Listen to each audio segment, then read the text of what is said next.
أنا الشيخ وابن الشيخ كل جدودي بيطاني.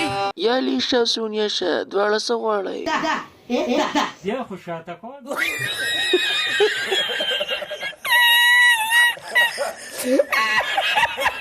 السلام عليكم.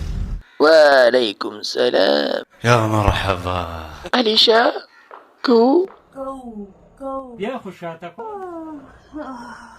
بخت رحمان وګوره کنه اوږدې اوږدې سلګۍ کې چاړي تکړی ده. نو غړنې چرګ زامن پکې هم دي کنه. بالکل بالکل.